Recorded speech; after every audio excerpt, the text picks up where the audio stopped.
8 to 10 பார்த்தீங்கன்னா நியாயத்தில் பயங்கரமானவர். வசனம் 11 பார்த்தீங்கன்னா யாவரும் பயந்து காணிக்கை கொண்டு அளவிற்கு பயங்கரமானவர். வசனம் 12 பிரபுக்களையும் ராஜாக்களையும் ஆவியை அடக்குகிற தேவன் பயங்கரமான தேவனாக இருக்கிறார். 4வது வசனத்தை வாசிப்போம்.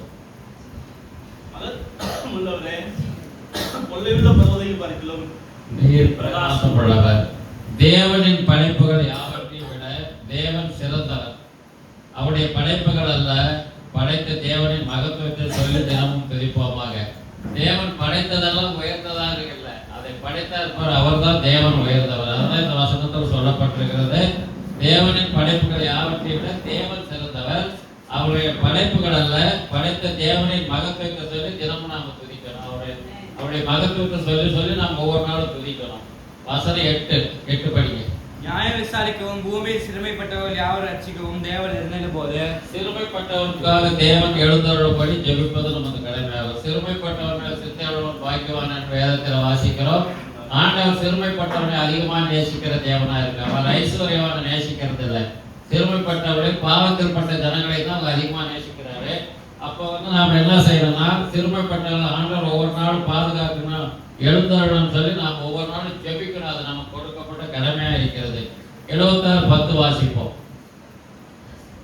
மனுஷனுடைய கோபம் மகிமையை விளங்க பண்ணும், மிஞ்சும் கோபத்தை நீர் அடக்குவீர். மனிதன் கோபப்பட்டு பாவம் செய்யும் போது கர்த்தரை அடக்குவார். ஒரு மனுஷன் கோபப்பட்டா பாவம் உடனே செய்யறான். அந்த பாவத்தை அடக்குகிறவர் கர்த்தர் தான், வேற யாராலையும் முடியாது. நீதிமான்கள் அதை கண்டு கர்த்தரை மகிமைப்படுவாப்பா, அவன் எவ்வளவு கோபப்பட்டாங்க, அவனை இங்க சமாதானம் பண்ணி அழைக்கிறீங்களா ஆண்டவர் சொல்லி கோபப்படாத ஒரு நீதிமான் வந்து அதை கண்டு ரொம்ப சந்தோஷப்படுவான். ஆண்டவர் வந்து இவ்வளவு கோபக்காரன் அடைக்கிட்டாரு அப்படின்னு சொல்லி. நீங்க எவ்வளவு பேர் கோபப்பட்டு வீணா போயிட்டு இருக்கிறாங்க, அவர்களை அடைக்க வல்லமுள்ள தேவன் அவர் தான். அந்த காரியத்தை நாம பார்க்கும்போது நமக்கு வந்து மகிழ்ச்சியா இருக்கும். 11வது வசனம் படிக்கலாம். பொருத்தனை பண்ணி அதை உங்கள் தேவனாகிய கர்த்தருக்கு நிறைவேற்றுங்கள். அவரை சூழ்ந்திருக்கிற அனைவரும் பயங்கரமானவருக்கு காணிக்கையை கொண்டு வருவார்கள். 76:11 பார்த்தீங்கன்னா பொருத்தனை பண்ணி அதை நிறைவேற்றணும்னு வேதத்துல சொல்லப்பட்டிருக்கிறது. இன்னைக்கு பார்த்தீங்கன்னா அநேக பேர் பொருத்தனை பண்றாங்க, காரியம் ஆகிட்டு அந்த பொருத்தனை நிறைவேற்றுறதில்லை. எங்க கண்ணால் நாங்கள் நிறைய பேரை பார்த்துட்டோம். நாங்களே கூட ஒரு சில டைம்ல செய்யாம கூட இருந்திருப்போம், எங்களுக்கு ஞாபகம் இல்லை. இன்னைக்கு பொறுத்த வரைக்கும் நாங்கள் பொருத்தனையே பண்றதில்லை. ஏன்னா அது நிறைவேற்ற தகுதி இருக்குதான்னு முன்ன பார்த்துக்கிட்டு தான் பொருத்தனை பண்ணோம். ஆண்டவருக்கு பொருத்தனை பண்ணி அதை நிறைவேற்றா அதோட ஒரு கேவலமான காரியம் எதுவுமே இல்லை. இன்னும் ஆண்டவர் சொல்றாரு, பொருத்தனை நீ பண்ணாத, முன்னாலே முடியல, நீயே பொருத்தனை பண்ற, நான் உன்னை பொருத்தனை பண்ணு கேட்டா அப்படின்னு சொல்லி ஆண்டவர் சொல்றாரு. பொருத்தனை பண்ணும்படி வேதம் கட்டாயப்படுத்தவில்லை. யாரையும் பொருத்தனை பண்ணணும்னு சொல்லி வேத வசனத்துல இல்லை. நீயா பிரியப்பட்ட பொருத்தனை பண்ற, அதை பொருத்தனை நிறைவேற்றாம போற. சரியான பொருத்தனை நிறைவேற்றுவது பொருத்தனை செய்யறவர்களின் கடமையாகும். நாம் ஒரு பொருத்தனை செஞ்சோம்னா அதை கரெக்டா நிறைவேற்றணும். அதுதான் நமக்கு தேவன் கொடுத்துருக்கிற கடமை. அந்த கடமை நாம் கரெக்டா செய்யணும். நீ பொருத்தனை பண்ணாம இருக்கிறது எவ்வளவோ நல்ல ஆண்டவர் சொல்லியிருக்கிறாரு.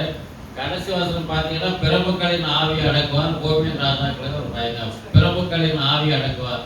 பிரபுக்கள் வந்து எவ்வளவோ அதிகாரம் ஆவியை தான் செலுத்துறாங்க, ஆனா அதை அடக்கிறவர் யாருன்னு கர்த்தர் தான். ராஜாக்களுக்கு ஒரு பயங்கரமா இருக்கிற ஒரு சர்வாதிகாரமா ஒரு ராஜா வந்து மக்களுக்கு விரோதமா காரியத்தை செய்யறாருன்னு ஆண்டவர் வந்து அவனுக்கு பயங்கரமா எடுத்துருப்பாரு. இதுல இன்னொரு வசனம் பார்த்தீங்கன்னா 6வது வசனத்தை வாசிப்போம்.